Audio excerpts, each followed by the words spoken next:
दिव्याज किचनमध्ये तुमचं स्वागत आहे। नॉनव्हेजचीच डिश। आधी आपण शिंपल्यांचा कट बघितला होता। आता त्यातल्याच थोड्या मी बाजूला काढून शिवल्यांचं सुकं दाखवते आहे, पण कच्चं केळं घालून। आधी पण शिवल्यांचं मी शिवले बटाटे सुकं टाकलेला आहे व्हिडिओ। आता हे कच्चं केळं घालून, मालवण्यात फणस घालून, कच्चं केळं घालून, बरेच वांग घालून, वांगा बटाटा मध्ये शिवल्या वगैरे असं घालून वेगळे वेगळे खूप असे छान प्रकार आहेत, बनवले जातात। आता आपण मी साहित्य बनवताच दाखवते, कारण परत त्याच्यासाठी वेळ नको आणि इनबॉक्स मध्ये प्लस देते मी की काय काय मी वापरणार आहे ते। तर चला तयारी करूया। पॅन चांगला तापलाय, खोबरेल तेल 2 ते 3 चमचे, लसूण 7-8 पाकळ्या चिरून घेतले, अर्धा इंच आलं आणि 1 हिरवी मिरची बारीक क्रश करून घेतली।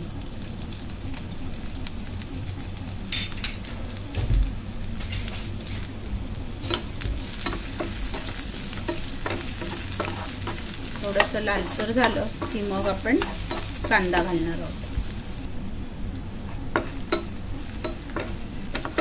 लसूण छान परतून झाली आहे, कांदा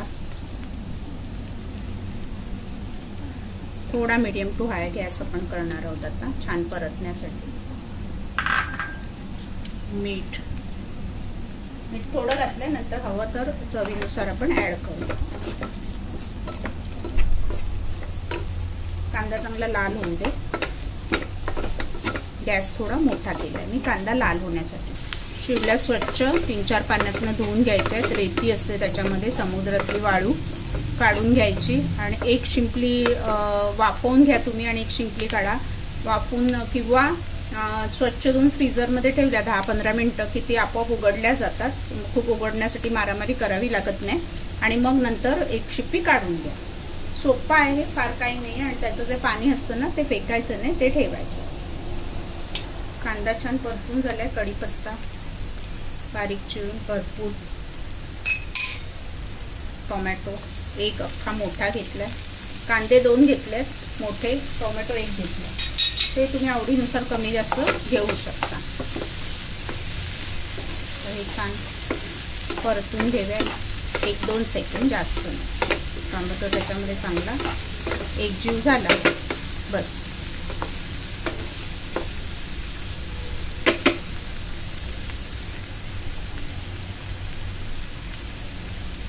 छोटा अर्धा चमचा हळद, आपण मालवणी मसाला वापरणार आहोत, दिव्याज मालवणी मसाले घरगुती। आता मिरची आपण एक क्रश करून घातली आहे, त्यामुळे लाल मालवणी मसाला कसा हा नवीन बनवलेला आहे ह्या वर्षाचा, थोडा तिखट आहे, त्यामुळे मी अंदाज घेऊन टाकते, लागला तर वरून घालता येईल। आणि हिरवी मिरची सुद्धा आहे, त्यामुळे थोडा अंदाज घेऊन मी घालते। मालवणी मसाल्यामध्ये सगळे गरम मसाले येतात, वेगळं काय ॲडिशनल ॲड करावं लागत नाही।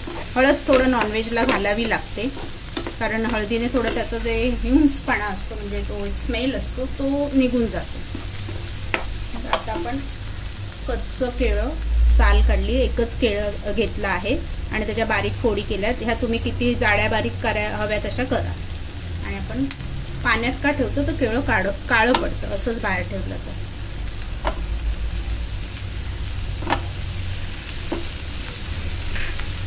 छान आता परतून त्याच्यावर एक झाकण ठेवून केळं शिजवून घेणार आहोत आपण पहिलं।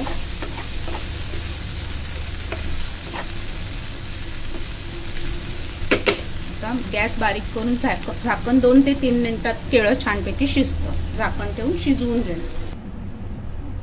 केळं शिजलंय का बघूया।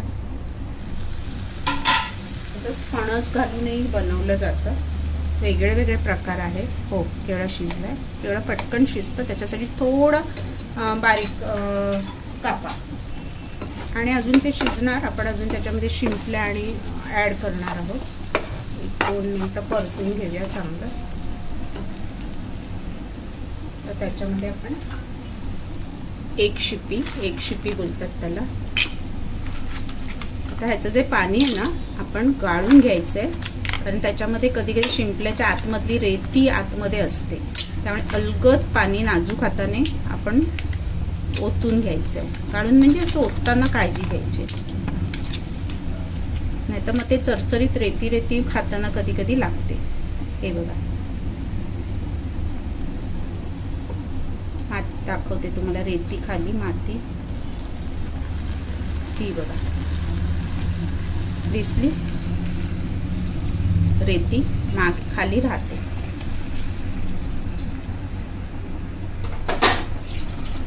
आता छान आपण ते मिक्स करून घेऊया. गॅस मोठा करूया, पण त्याचं थोडं पाणी गेलं, ड्राय व्हायला पाहिजे हे. आणि छान एकजीव करून घेऊया. आणि नंतर आपण कैरी टाकूया. साधारण 1-2 सेकंड नंतर आपण कैरी टाकूया. छान एक उकळी येऊ दे, मग आपण त्याच्यात कैरी वापरणार आहोत. बघा, परत मी कैरी वापरते. कैरीच्या सीझनमध्ये जेवढी मला कैरी वापरता येते, कैरीचा आंबटपणा जेवढा आपल्याला घेता येतो तेवढा मस्त, आणि वर्षभर कशी टिकवायची मी दाखवलेलंच आहे.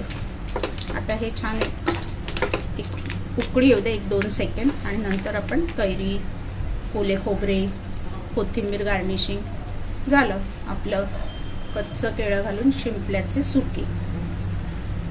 आता छान उकळी येऊ दे. गॅस थोडा मोठा केलाय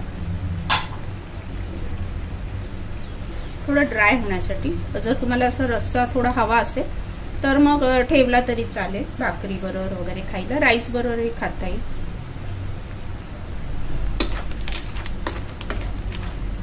छान उकळी आली आहे. आता त्याच्यामध्ये आपण कैरी अंदाजाने, अर्धी छोटी कैरी, अर्ध्यापेक्षा कमी, आंबट, ह्याच्यामध्ये आंबट तिखट कशी चव हवी त्याप्रमाणे.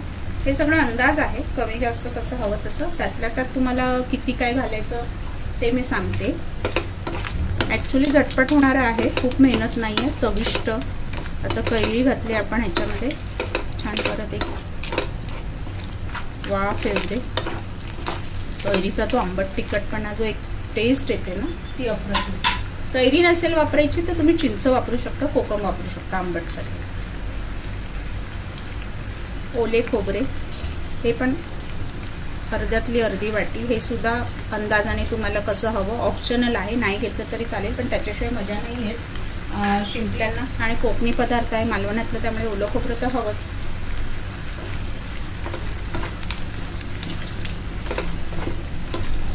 आता आपण ह्याला झाकण लावून परत 1-2 सेकंड ठेवणार आहोत. खोबरे थोडंसं आतमध्ये शिजून त्याचा रस उतरला पाहिजे. आणि गॅस बारीक करणार आहोत, फार नाही, 1-2 सेकंड बस.